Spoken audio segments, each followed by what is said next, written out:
Shalom, I'm Rabbi Michael Panitz, the Rabbi of Temple Israel of Norfolk, Virginia, and I'm speaking to you from the pulpit of our congregation.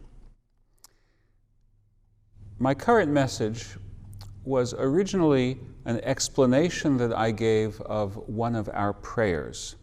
So in order to contextualize that, I will tell you that every Sabbath morning, every Shabbat morning, I take one prayer and explicate it, and then we follow with the prayer known as Kaddish de Rabbanan, the prayer that we say after study.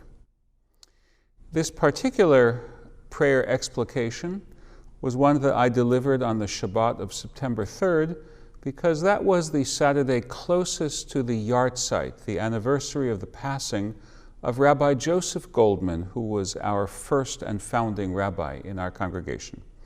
And so my message is an explication of Psalm 27, and I offer it as a tribute to our founding rabbi, a tribute to our founding rabbi. How would you define a classic of literature, or perhaps of other forms of art? My 12th grade English teacher, whom I remember very fondly, told us that we were going to be reading classics: Shakespeare, Jane Austen, Thomas Hardy, Joseph Conrad, D.H. Lawrence, classic literature. One of the students said, Mrs. Sagan, her name was Frimma Sagan, Mrs. Sagan, how would you define a classic? I still remember her wise answer. She said words to this effect: you know that a work is a classic if you can go back to it at all ages in your life and get something fresh. And if over the years and over the centuries, generations of people can go back to it, all from their different vantage points, and still be inspired. Many years later, I still believe that Mrs. Sagan, of blessed memory, gave us one of the best definitions possible of the category classic. By that definition, I have no doubt that the books of our Hebrew Bible are classics. They always speak to me. They did when I was younger, and they do now. They have always spoken to my people, and they speak to many other nations of the world. This month, we are observing the anniversary of the passing of our founding rabbi, Rabbi Joseph Goldman. I did not know him personally, but I've learned much about him, including what was his favorite verse from scriptures, because this is a verse which is inscribed on his tombstone. It's from Psalm 27, and it says the following: Achat sha'alti me'et Adonai ota avakesh shivti beveit Adonai kol yemei chayai lahazot b'noam Adonai ulvaker behechalo. One thing I ask of the Lord, only that do I seek, to live in the house of the Lord all the days of my life, to gaze upon the beauty of the Lord, to frequent God's temple. Or you could even translate it, the word livaker, to visit, to be there every morning. I would say to be daily in God's sanctuary. So I'd like you to consider that phrase with me now, livaker behechalo, to visit God's sanctuary on a daily basis.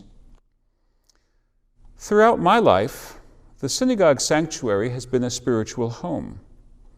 Now, it can happen that being at home in one sanctuary, your sense of at-homeness will immediately kick in and give you a sense of déjà vu when you enter another sanctuary.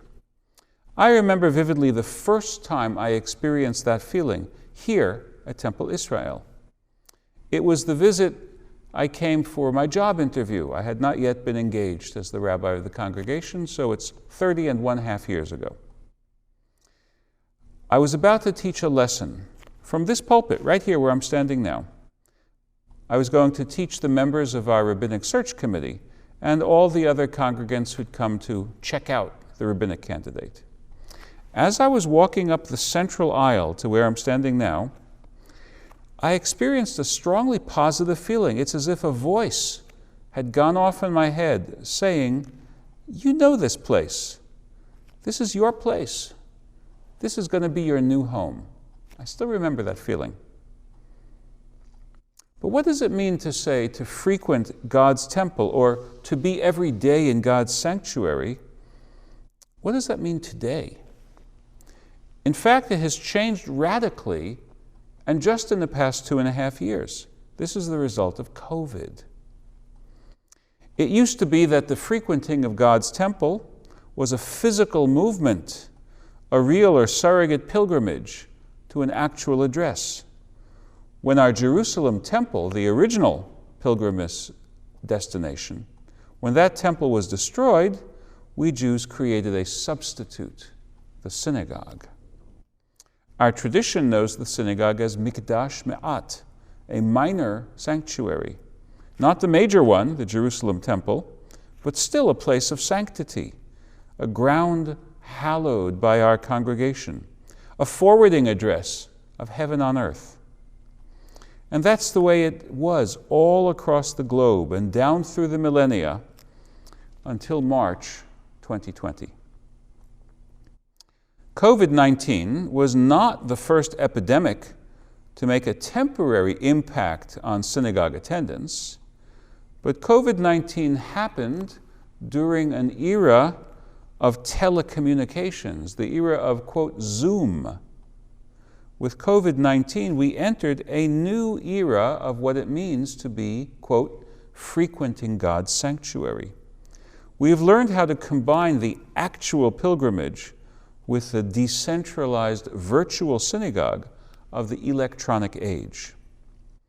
Other synagogues have evolved pathways similar to our own. There are differences between Orthodox and non-Orthodox congregations for understandable reasons. What I say now is not a negative judgment upon what works for other congregations. Rather, it is a testimonial to what has worked for many or most of us. We still gather physically in this sanctuary, God's sanctuary on Granby Street in Norfolk, once per week on the Shabbat morning. It is the main worship service of our week. We also tend and build community by enjoying a fellowship time, a Kiddush luncheon, sitting widely spaced for public health reasons, at tables, each one seating 6 or 8 in the large expanse of our major auditorium, the Brody Auditorium. For many of those who worship regularly, it wouldn't be a complete Shabbat experience without that aspect of fellowship and conviviality. We gather for worship virtually at 12 other times each week, 8 a.m. and 5:30 p.m. Sunday through Friday, winter and summer. At first, that arrangement, that virtual telecommunicative gathering, felt like a measure for what we call in Hebrew she'at hadohak, the Jewish legal term for, quote, a time of pressure, a time of exceptional need, a time for extraordinary expedience, for rule bending in service of our core values. We had to go through a few weeks of living with this new arrangement to decide whether it truly felt like a minyan, a public worship gathering. I confess that I was not the first of our group to be comfortable with the change.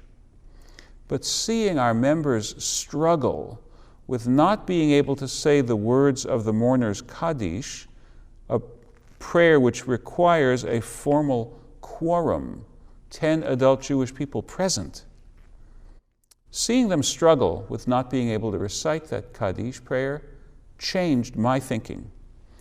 And so we began this experiment in March of 2020. By April of 2020, our virtual gathering has functioned as a minyan, a public quorum for us. We have reconceptualized what it means to be in God's sanctuary.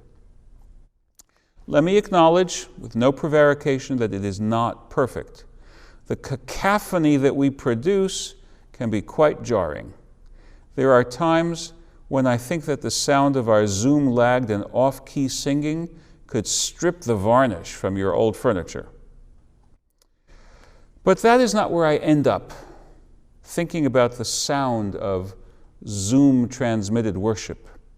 Psalm 100 tells us, Hariu ladonai kol haaretz, which means, make a joyful noise to the Lord, all the earth.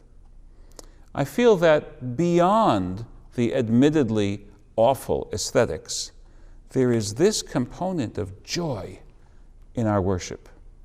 And therefore, to quote the rabbinic classic Pirkei Avot, Ethics of the Fathers, Yatsa hefsedo bischaro.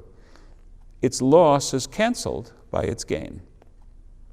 Part of the gain is the steadiness of participation by our stakeholders. Most of those who come to us are there nearly every morning of the week, or nearly every evening, or both. And the few others who can spare only one particular morning or evening are no less welcome. The liberation from the geographical limits of our physical space has allowed us to incorporate worshipers from afar. Our gathering regularly includes people joining us from Nova Scotia, Canada, to Southern California, and from the Finger Lakes, New York, to Lake Pontchartrain, Louisiana. Our virtual prayer gatherings are indeed filled with friendship. Judaism knows, but does not emphasize, the way of the solitary spiritual seeker. We more typically feel God in community.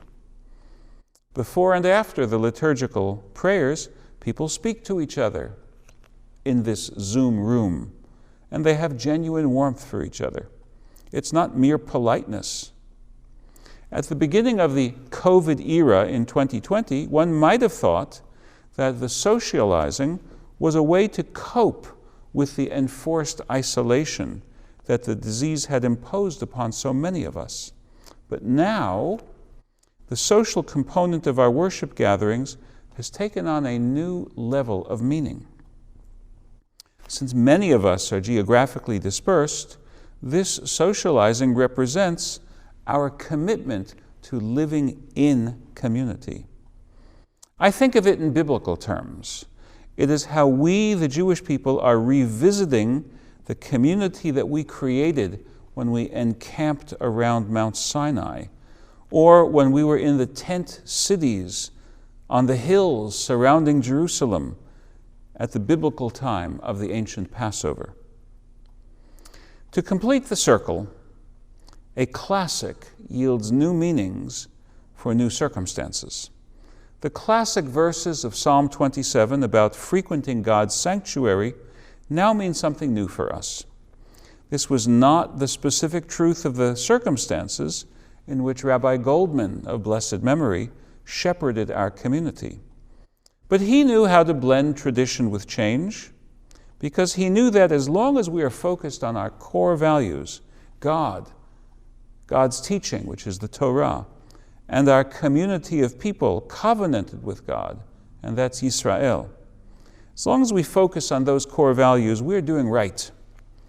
Just as he enfranchised the women of our congregation back in the 1970s, which was a new thing back then, so too, I like to think, he would have been happy to mentor us in our contemporary minyan, well, not community, but Zoom unity, minyan Zoom unity.